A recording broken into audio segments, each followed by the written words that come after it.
Abuja, Ikeja, and 6 discos licenses. Federal government may revoke Abuja, Ikeja, 6 discos licenses. PNID petitioner promises to testify against ex-CJN Belgore.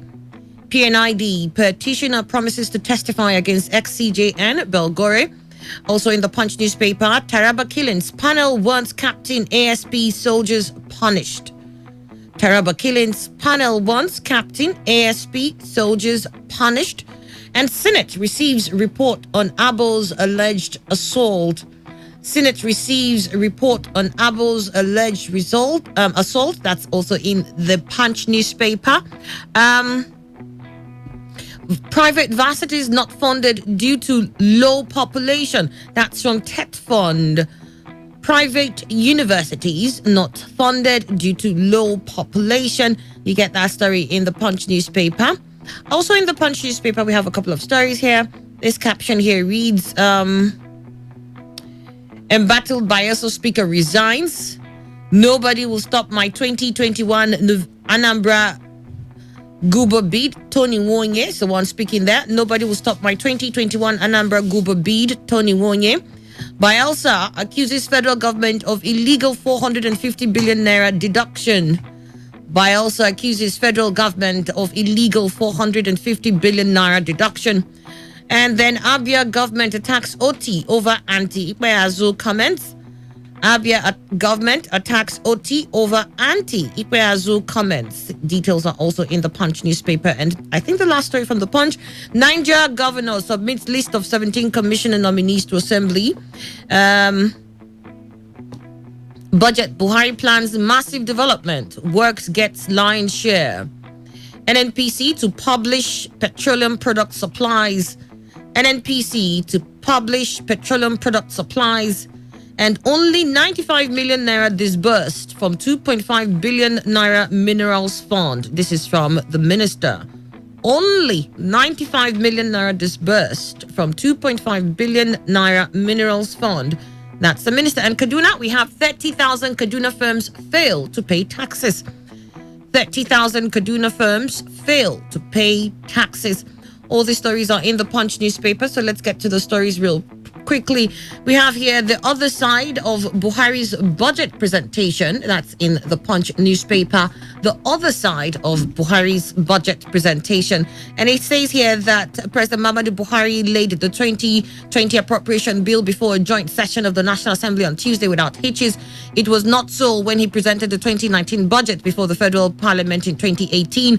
The clash between the members of the ruling All Progressive Congress and the opposition PDP had marred President's presentation of the 2019 appropriation bill. Efforts to persuade the PDP lawmakers, especially those in the House of Representatives, not to disrupt the presentation earlier before the president's arrival had proved abortive.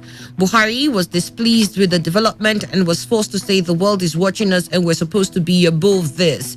Then the then president of the Senate, Bukola Saraki, and Speaker of the House, Yakubu Dogara, were members of the opposition PDP. The party also had a significant membership of both houses, or both chambers. Now, President of the Senate, Ahmed Lawan, and Speaker of the House, Femi Gbajabiamila, are of the ruling All Progressives Congress, who have vowed to support the Buhari-led administration as much as they can. President Buhari began his budget presentation by urging the audience to pardon his voice as he had a cold, which he attributed to hard work. And the comment attracted loud laughter and applause from all those inside the chamber, including the President of the Senate, the Speaker, members of the National Assembly, state governors, members of the Federal Executive Council, and leaders of the ruling All Progressives Congress, among others. Gbajabiamila, who made the closing remarks, replied the President while sympathizing with him.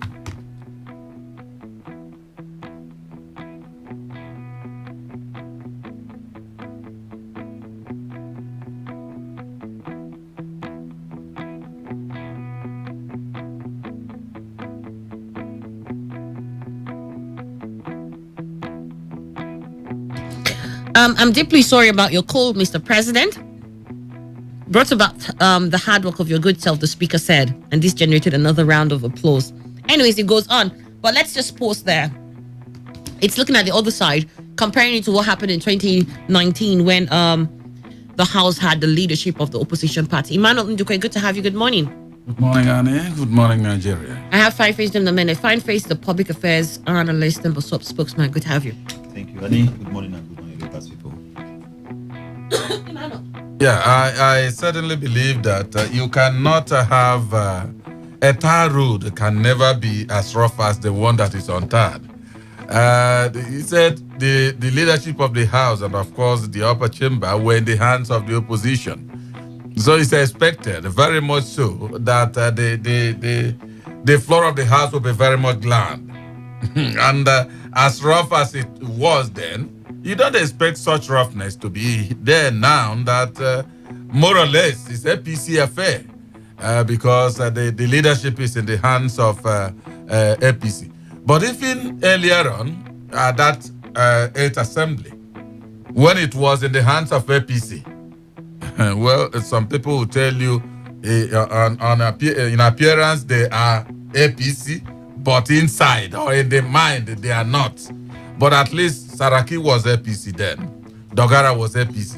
It wasn't all that very smooth, but then it was at its worst at that particular point in time when he presented that particular budget, wherein the opposition members, of course, yes, rightly stated, were in the hands of the opposition, the leadership. So you expect scuffle here and there. But this one will be a smooth sail. I think that's what he received there, including the hard work that brought the cold. Yes. All right. Fine Face in a minute. Yes, I've been having cold of recent, but yours is in hard work? I don't know whether it's because of hard work, but because I've not heard before that cold is caused by hard work. If you are working very hard, I believe you should lose some weight and not really hard work. But then, that is by the way. Looking at what happened in the 7th Assembly and what we have now, especially in relation to budget presentation, I think to an extent, I see some form of maturity here. And I see some form of cooperation between the presidency and the National Assembly. And I've also heard some comments from there of how they are going to pass the budget by 28th of November. In as much as that is a good thing to do, to me, I think they shouldn't rush the budget passage process because they need to entertain all ministries, agencies, and the parasitas of government, and by ensuring that, they scrutinize the budget very well and ask some questions. Because what we are talking about is over 10 trillion naira. And we need to do thorough work on that budget going forward. All right, then. Moving on to another story. National Assembly sets November 28 target for budget passage. That story is in the Punch newspaper. And it reads here, it says, the National Assembly on Tuesday said it will pass the 2020 appropriation bill on November 28, 2019. Chairman of the House Committee on Media and Public Affairs, Mr. Benjamin Kalu, made this known when he addressed journalists after the budget presentation by President Muhammadu Buhari. He said that the lawmakers had the desire to reverse the budget calendar to January to December. Kalu said, we are committed to realizing the switch from what it used to be to what it ought to be, January-December budget calendar. Luckily enough, the House has inaugurated all standing committees. The House is in order to achieve this objective of reversing the calendar will be suspending the plenary, not suspending the House, to enable us to go into various committees to interact with MDAs, ministries, departments, agencies to achieve that. We have set up a roadmap. The House spokesman said while the appropriation bill was presented on Tuesday, the House will debate the general principles of the budget on Wednesday and Thursday, after which it will be passed for second reading and referred to the standing committees, also known as subcommittees on appropriations. Kalu also said the House will adjourn plenary on Thursday till October 30th, 2019 to allow the committees to hold budget defense sessions with federal government ministries, departments, and agencies. He added that the leadership of the House will meet with the leaders of the standing committee at 7 p.m. on Thursday to discuss the roadmap for timely passage of the budget. So, I mean, the plan is to make sure, Emmanuel, they return to a January-December timeline. Cycle, and what they intend to do is suspend plenary and have the subcommittees interface with MDAs in their budget defense. So that they said at least by November 28, that's their target when they need to pass the budget. Yeah, I think it will be a nice one indeed because it will go a long way to gauge the business climate in Nigeria. Bring it up. You see, somebody will know exactly where he's focused on But this issue of not knowing exactly when budget will take off, whenever, is a very bad one. But in as much as it's very much important, I think they have to be reasonably speedy. Reasonably, in that they will not rush everything, and then no thorough attention is given to the verification and interface with everybody that is supposed to, in a bid to return it back. That is why I say let them be reasonably speedy, so that in the end, Nigeria would have gained from this exercise instead of maybe losing a lot. All right. Okay. What do you think? Yes. When I heard the 28th day of November mentioned as the day they will pass the budget, I just laugh over it because that statement is analogical. We should be able to make statements that are empirical. How did he arrive at 28th of November? For you to arrive at 28th of November as the date for the passage of the 2020 appropriation bill, you must have a timetable. So day to so day, so ministry will defend, so ministry will defend, will interrogate. All those things are supposed to be spelled out. And you present a document detailing these processes to the public. I think I have seen where they detail that. Maybe this particular story didn't capture that. But the assembly had made details like 2 weeks for interfacing with the MDAs, 1 week. I saw that somewhere. Okay, that is fine. If they have that, then they shouldn't be in a hurry, but work to make sure that the budget is well defended. I think for me that is that is key. Whether there's a timeline, whether there is a need to return to a previous circle or an initial circle, for me that takes the backseat. So it's most prominent is that the budget is defended and that the people who are in the subcommittees are actually there for the people. There are a lot of I say snide remarks that goes on that we know what happens within these committees. It's also an opportunity to see how they can also get their share from what's in the budget, and then there's a back and forth that goes on. Well, we'd truly like to see, a U-turn from those kind of actions, if at all they existed, and that what happens is that they truly sit on that table and do the needful for the Nigerian people. Yeah.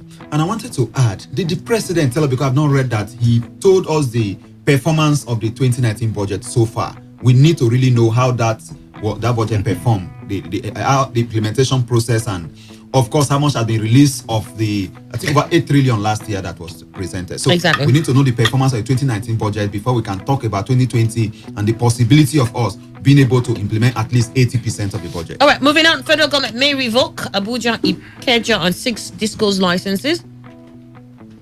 The federal government may cancel the licenses of 8 power distribution companies as the discos breached some provisions of the Electric Power Sector Reform Act in July 2019.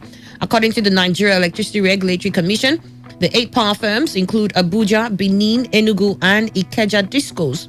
Others are Kaduna, Kano, Port Harcourt, and Yola. These are not all the discos. In a notice posted on its website on Tuesday evening, the power sector regulator said it intended to cancel licenses issued to the 8 discos pursuant to Section 74 of the EPSR Act. In the 8-page notice to the discos, which was signed by one of the NERC's commissioner, Dafe Akmeneye, the commission stated that the power firms had 60 days to explain why their licenses should not be cancelled. It said, take notice that pursuant to Section 74 of the EPSR Act and the terms and conditions of electricity distribution licenses issued to the distribution licensees by Nigerian Electricity Regulatory Commission, has reasonable cause to believe that the discos listed below have breached the provisions of EPSRA, terms and conditions of their respective distribution licenses, and the 2016-2018 minor review of multi-year tariff order and minimum remittance order of the year 2019.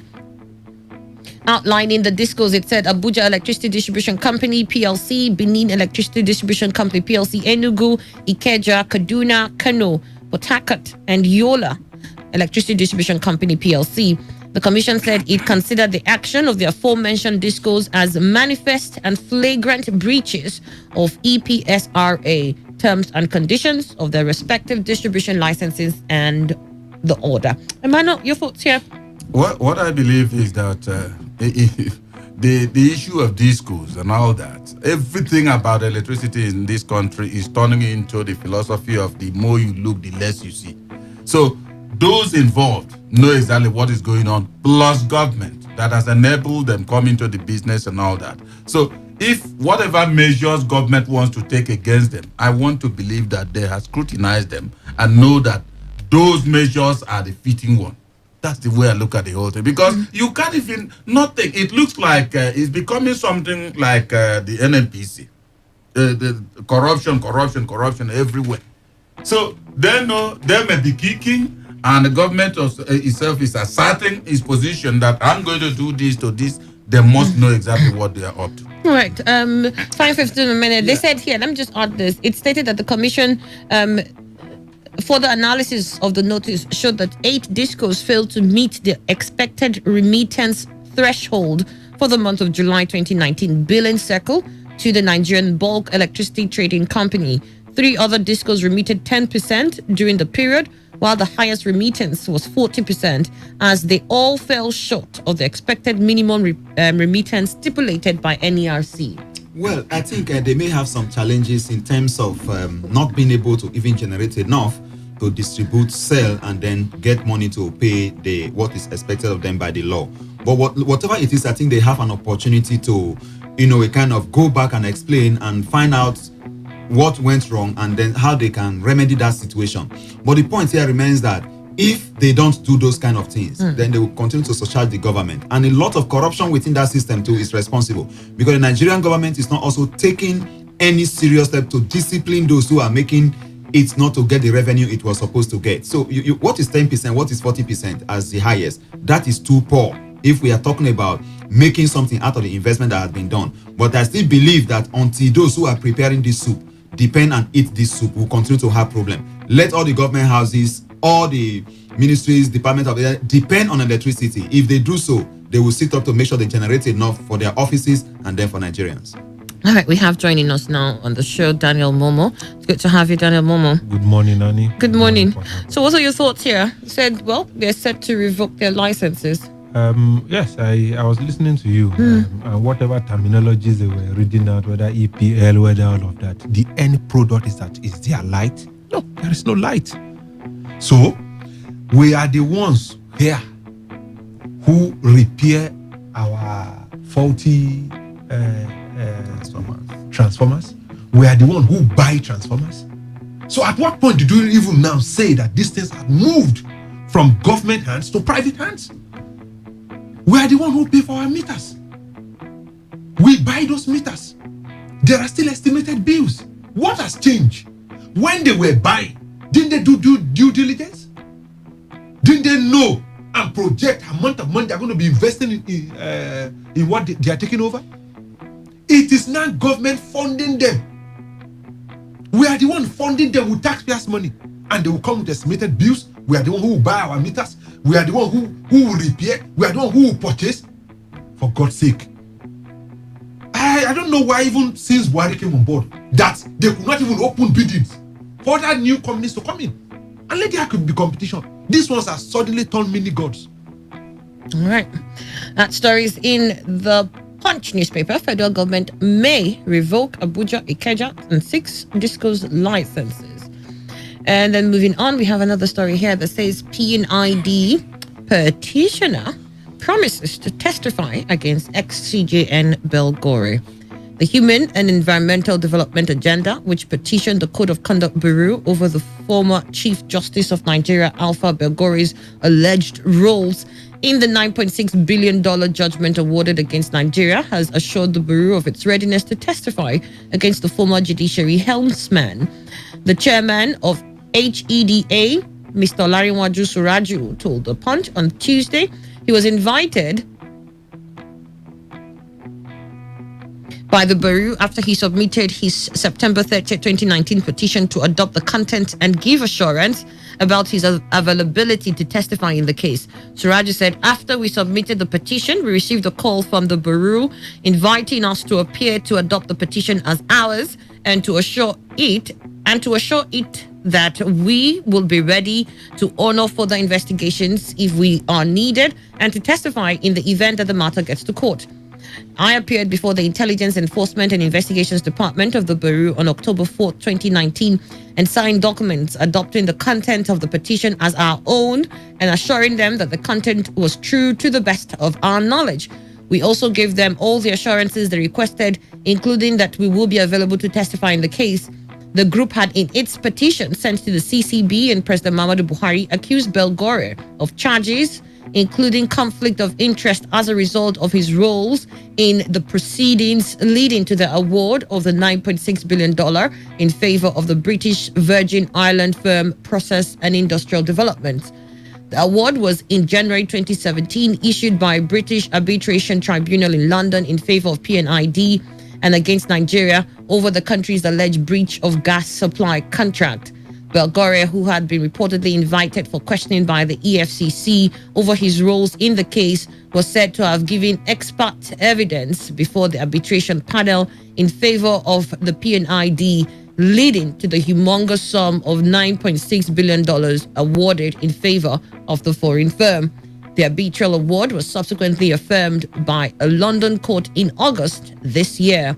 HEDA, referring to Belgore's roles in the case, said in its petition sent to the CCB, there is a clear case of conflict of interest which is backed up constitutionally by the Code of Conduct for Public Officers, especially Section 1 of the Code of Conduct for Public Officers, which states that a public officer shall not put himself in a position where his personal interests conflict with his duties and responsibilities, Suraja stated. He added that Section 5 of the Code of Conduct for Public Officers of the 1999 Constitution directly prohibits former presidents, vice presidents, chief justices of Nigeria, governors, and deputy governors from working for foreign companies or enterprises. The petitioner noted that Belgore remained the chairman of the National Merit Honor Awards Committee, which conferred both duty of patriotism and loyalty to the country on him. He noted that Belgore is a member of the Council of States comprising the incumbent president, past presidents, heads of states, former CJNs, president of the Senate, speaker of the House of Representatives, and all governors of the 36 states. By working for PNID and preferring the expert advice for the British company, the former CJN violated the provisions of the Constitution and also exposed privileged and sensitive national information to foreign private company. It can be concluded without equivocation that drafters of the Constitution understand the weight of the offices occupied by the prohibited officers and the potential implication of actions such as taken by the former CJN. Mano, your thoughts on this here? Very clear. The laws are in black and white. And if there are infractions against the law, they will also be spelled out in similar way. And so whoever is trying to have case or institute case or is already in case against Belgore has stated and quoted even specific places in the Constitution and all that. So I think the law should be allowed to take its course.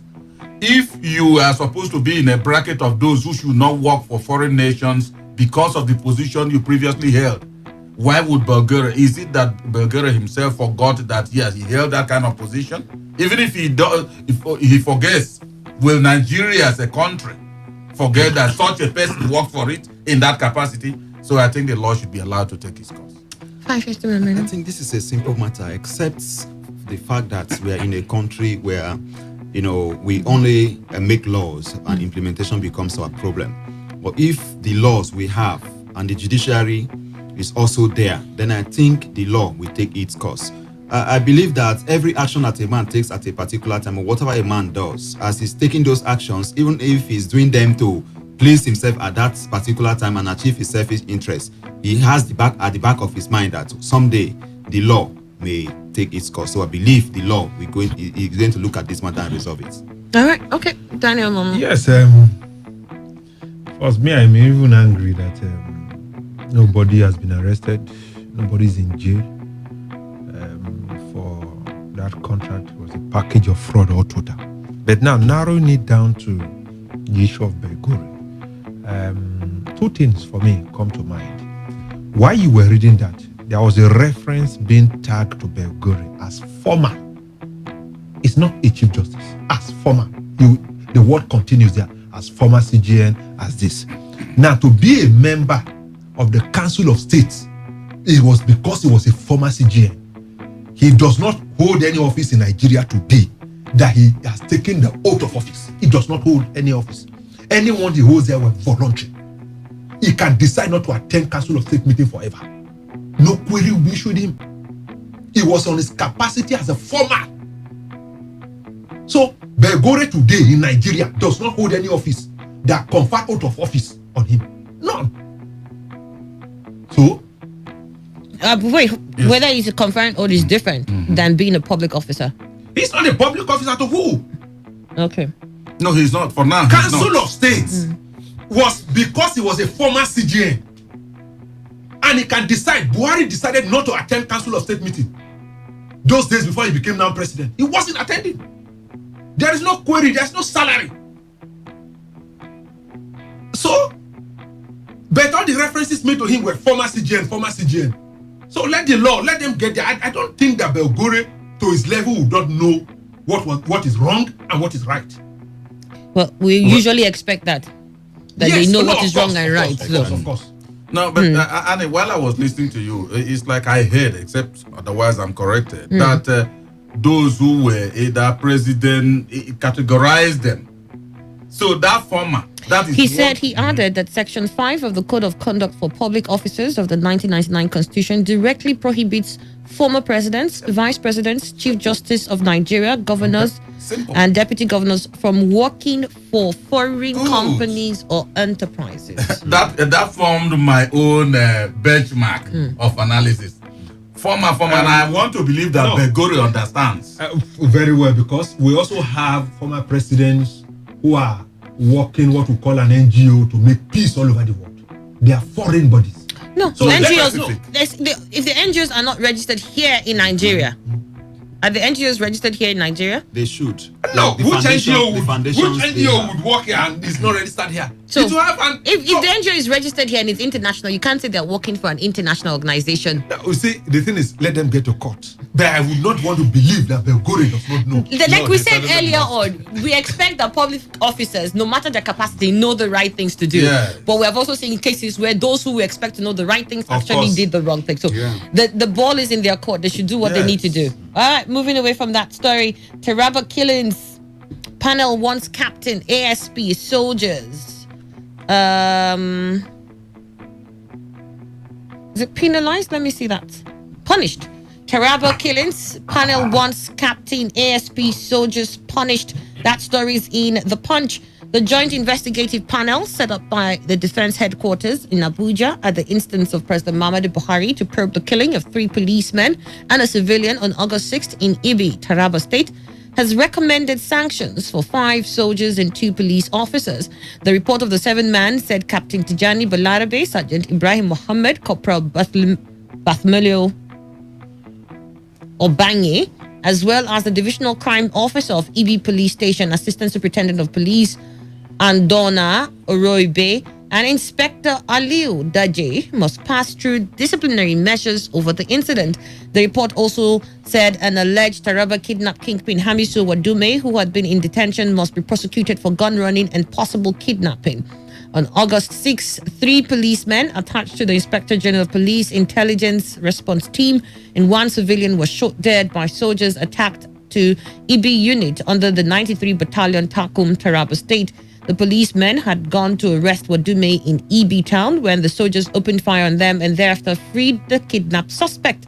The defense headquarters on August 9 set up a panel headed by Rear Admiral Ibukunle Olaiya and officers drawn from the Army, Navy, Air Force, Police, the Department of State Services and Defense Intelligence Agency. A statement on Tuesday by the Acting Director of Defense Information, Colonel Onyema Nwachuku, confirmed that the panel had submitted its report and recommended sanctions for the suspects. The statement said, after a thorough and painstaking investigation into the incident, the board submitted its report to the convening authority, observing that there were infractions and poor communications between police officers and troops. It also observed that there was non-adherence to standard operating procedure by both parties involved in the incident. It further made some recommendations to the Army and police to bring anyone culpable to book in accordance with extant laws. The board recommended that the Army and police should further investigate Captain Tijani Balarabe, Sergeant Ibrahim Mohammed, Corporal Bartholomew Obanye, DCO EB Police Division, ASP Adona Urebe, and Inspector Aliu Deje for complacency and necessary disciplinary actions. All right, Mano, what are your thoughts here? Well, I really, for me, it's like they are very lenient to them. But whatever be the case, for saying that they should be punished, that means there were infractions, there were negligence and all that. So they've gone through them and found out that they didn't meet the standards. I think they said so even. And for that reason, I wouldn't know exactly what the military itself will come up with, because they say the extant laws. I don't know exactly what the extant laws along that line stipulates. But what I'm only saying is, so far to be punished on the surface of the use of that word punished, what kind of punishment are they going to mete out to them? Police officers. That'll be the recommendations eventually that they'll come up with, but they know that they need to be punished. Well, what kind of punishment is left? That's what I'm saying. And again, Nigerians need to know the final recommendation of what is going to befall these individuals. Because if they are saying that they were negligent and they didn't follow the standard procedure, that means Nigerians also need to know, so as to have faith in all the operatives, in whatever endeavor they may have in future. They will believe truly these people merit this or should be in this one. But if you keep it a security issue, well, the Nigerians will always also rush to conclusion that perhaps it's been thrown under the carpet.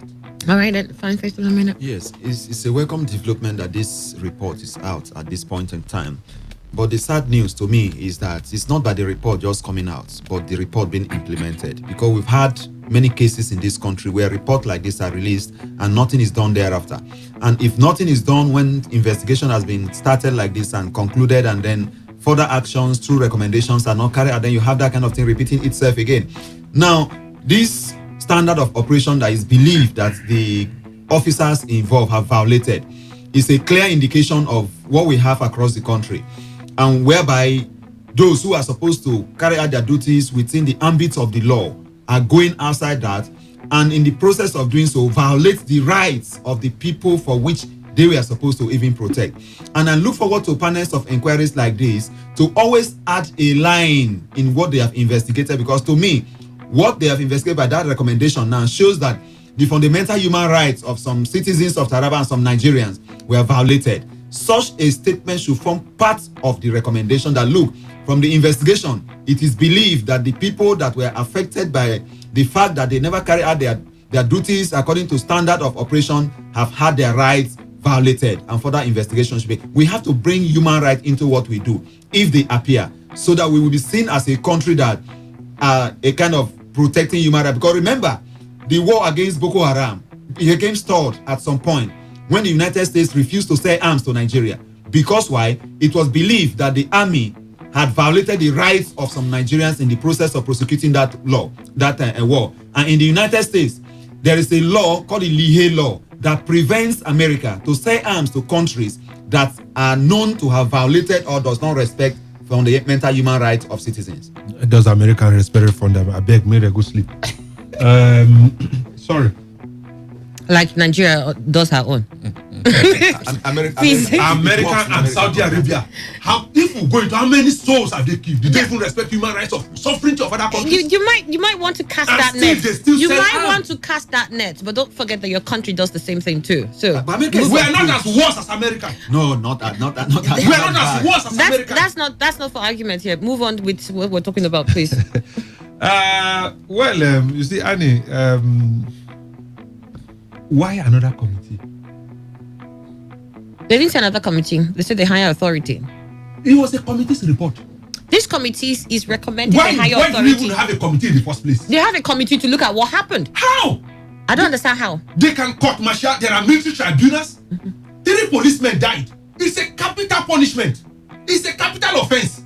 Why do we now have to now put up a committee to investigating what?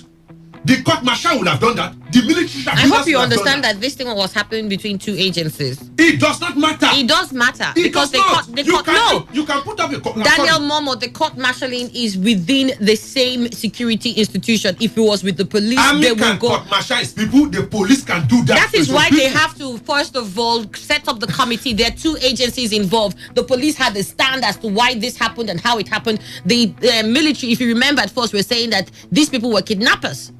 And they shot at them. That was the stand they held.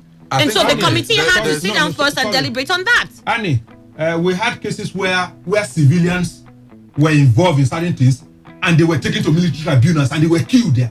No committee was formed because it is. When was this? When? We have the Ogoni people. When is the question I'm asking? No, it does not matter. No, when. now, The Daniel, it matters when. What kind of government did we have in existence at that time? The laws has not changed. Oh, yes, it has. Yes, it has. Yes, it has. No. Daniel Momo, yes, it has. 3 policemen died. It's a capital offense. Why do you need a committee to investigating what? Okay, now the committee will now recommend to who? Who is the committee recommending to? To the tribunal? The committee is now finding people guilty. The tribunal is supposed to find them guilty and send them to jail immediately. Now we have a committee who now finds them guilty and now said they should be prosecuted to be punished under what law? We have the rules of engagement. You can say you set up a committee between 2 agencies on the rules of engagement. What happened at that point? Not that the people who killed. And then you are setting up a committee to do what? To now recommend. The committee has already told you what they did. And now recommend to go and punish. Yes. What was the tribunal to have done? They were on military uniform. They were policemen. The tribunal will be formed by who now? By the military. The military should do that. Why? What about the police? The police will take care of its own. Then that's why it can't happen at that when there was involvement between the police and the military. So you can't say the police should carry her own and deal with it, and now, the military deal with it when there were issues in the middle between both of them. The conclusion is saying the military should do like this, the police should do like this. Were there no laws taking care of that before now? It's a waste of time. For me, whichever way we look at it, I think the formation of that particular investigative panel or whatever they call that is not the issue. I have said, for me, the tone of this report is very lenient to the perpetrators. Because it's a capital offense. Because capital punishment. Police officers died in that wise, and the people that killed them, at least we assume so far until this has portrayed it, that they were soldiers who killed them. So what Daniel is thinking, yes, you know, that's where I agree with you. Basically, when you look at the tone, it seems as if they were rather lenient. You'll have expected that for the fact that 3 police officers died with whatever reasons, that we'll have had something, you know, more dignifying, really. But for the setting up of the committee, I have absolutely, because already we saw how the army was taking. We saw all of that splashed over social media. We saw what the police was saying on one hand. I am totally for a committee. I agree. I will also agree. Yeah, when we talk about delay, because ever since this happened how many months back? Many months back. And now, so how long did it need for this committee that was set up to get to the bottom of the issues and come up with these recommendations that, for me, is rather weak? Because the law said there's no ignorance, that the soldiers were not aware. There's no ignorance. The law does not excuse you. And then we now have to set up a committee. The committee is now recommending that they should be punished. What did the law say in the first place?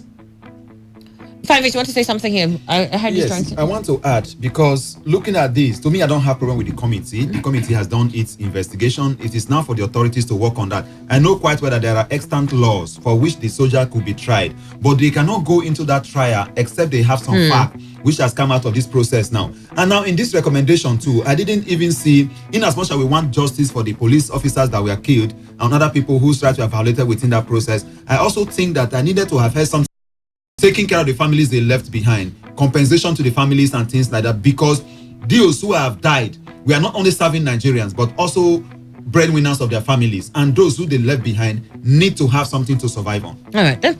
Private varsity is not funded due to low population. TET Fund, the Tertiary Education Trust Fund, has said private tertiary institutions in the country cannot be funded by the federal government because they have only 6% of the total student population, while the public institutions have 94%.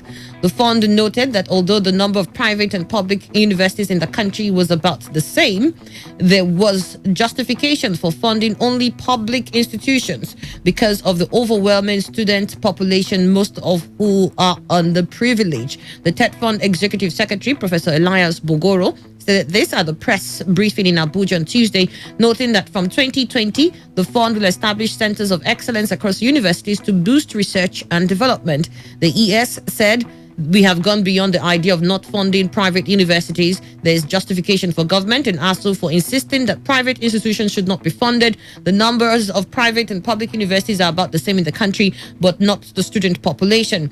I have said before that public institutions have 94% students, while private is less than 6%. There is justification in our law that we are not funding private institutions. We're funding public institutions because that is where the majority of students are, and particularly our children of the underprivileged. Well, you know that sometimes it's just like what I said in the Senate, that once the law allows certain things to be going, it becomes a cover, whether it's actually being done the right way or not. But the law is an umbrella covering that. That's more or less what he's saying. The population of students, because of that, public to be funded and private should not be. Well, it's like the law has given us a cover. It's expected to be a response. But I tell you, even the public that they are funded and they are funding, are they truly funding it? That is critically, when you look at the whole thing, you'll find out that none is even funded, but at least a semblance of funding is being given to the public. And then for the law's protection, the TED fund has it. Because I do know a few people who have benefited from TED fund anyways. No, do you think? Not as if it's not going on. What do you think about the fact where they say we will not fund private universities? Just until the laws are tinkered with. The laws making such provisions that the population will be the determinant. Do you think private universities should also be in this? For me, yes, because education is... see, if the public were going well the right way, there may not even be the knack to go and start establishing the private ones. But right now... There will always be private universities regardless. No, there will. Because there are some individuals that will just come out on their own. That's their own interest. They want to establish a private university. But what I'm only saying is that you would see it as many, like there, he said, almost the same. But the numbers, yes, but the population, so 94 to 6. It would have gone that level if things were going well in the public sector. That's the public angle. But now, public and private should be funded, whichever way. But the population, like he's still saying, should be the determinant.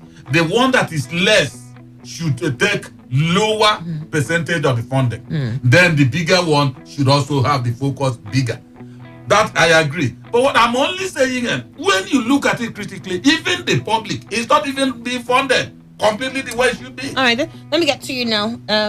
Fine face. Annie, I even get provoked when I heard the TED Fund Secretary or whoever talking about funding private university. And from his mouth, he mentioned it that the university is referring to is private, not public, and they are considering funding them. And premising the fact that the reason why they will not fund them is because they have less than 6% of the student population. It's not even a good reason. The reason why they shouldn't be funded is because they are private. And the money you are using to fund is public money. It's just like states sponsoring people to go to Israel and pray, sponsoring people to Mecca, or telling states like they were doing about the Ruga settlement to provide land for private individuals that are going into their cattle rearing. You don't do those kind of things. All you need to do is to use public money for public purposes. There is no single reason why 1 naira from the public purse should go into an institution that was established as private. If they need money, they should go to banks and take loans. Not